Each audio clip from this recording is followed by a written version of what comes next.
13th of October. Getting a little bit of a late start today. Sorry about that, but only take us a couple minutes to run through this, and we've still got about 15 minutes until the market opens. So should be in good shape to get what we need and have those marching orders set aside for what we're going to be doing for the day and how we're going to be looking there. So let's go ahead and jump into it. This is our daily market update. So just get that up there for you. First things first, what's going on for the day? Well, we have FOMC meeting minutes a little bit later, and one of the members is speaking. I don't think this is going to be a huge driver for us. CPI just came out a little bit ago, and we've got the G20 meetings going on now. Could be tweets and headlines and just different verbal blurbs that come out of that could be impactful, but I wouldn't expect that to be something that's overshadowing just the regular market condition. And that's what we need to look at. I've always said before, the whole reason we're looking at news isn't to try to front run the news or make a decision on the news. It's just to know that if we have news, you might want to have a different game plan. Like, okay, if we have something really major happening at, let's say, 10:30, maybe we don't do anything until after that event is over, right? Because that could be a catalyst that could cause big ripples, big change, big swings in price, so on and so forth. So we're just kind of looking at the news and digesting what we want to do with our trading plan.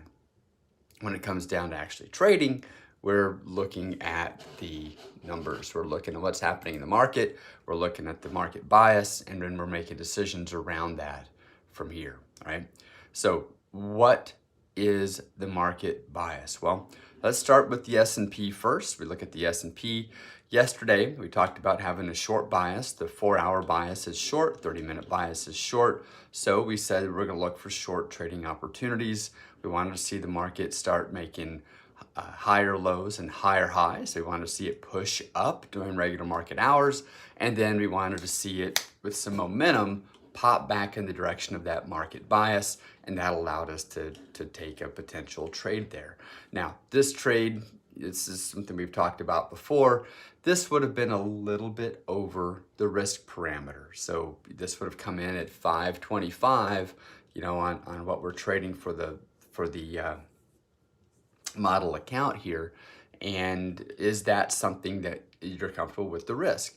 Remember, we say cap the risk at 500 if you're trading a $10,000 account, right? So is this a trade that could be taken? Well, no, it's 525, so you would not be able to take that trade. So for the model account, I don't even count this. This would have been a win. This certainly moved in our direction, would have picked up some profit here, but it's beyond that risk parameter. Now, how do you trade that in real life? You have to make, there's something to do here. You either say A, if it's beyond my risk parameter, I just simply don't trade it.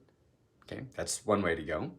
Or B, you change your lot size and you say, well, this risk is, if I'm trading 5 micros, it's, $500, $525 of risk. But if I trade 4 micros, that risk becomes manageable. So, sorry, forgot to shut my door, and the cat wanted to make it known that he wanted to talk to. Had some level of input about that trade, I suppose. So, anyway, blah, blah, blah, micros. Yeah, so you can change your lot size to reduce your risk, right? So you have choices to make. What plan do you, but you need to be consistent with that choice. Whatever that choice is, it needs to be consistent across the board.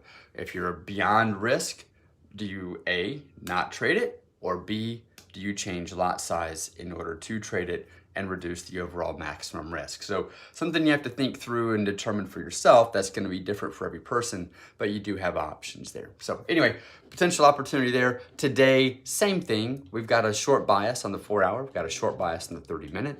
What we're going to do here is wait for the market to push higher. We'd like to see it push up. And then if it can break back down with some good momentum, breaking through our lower highs, then we'll take that short direction on the S&P. So we're looking for short trades on the S&P. If things just take off and start breaking higher and keep going without us, then we don't trade it. We don't worry about it, right? We wait till the market gives us a confirmed bias.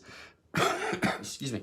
Over on crude here, in a bit of a holding pattern.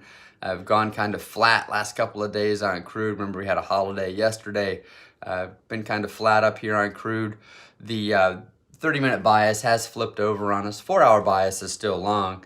30-minute bias has flipped over, and we've got a short bias in the 30-minute. So with this is telling us, hey, let's stay on the sidelines. We've gone kind of flat here on crude.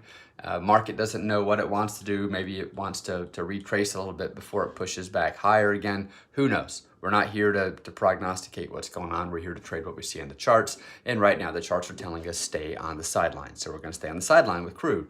And then gold over here is, we talked about that yesterday. It's been in a bit of a channel, kind of forming a channel there as well. Gold, we have a long bias on the 30-minute, and we have that big candle right there is what drove it. To say we had a long bias, but we don't.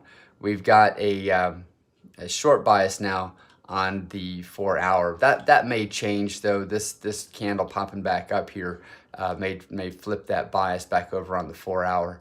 So we'd be looking for long trades on gold and see what we can do here.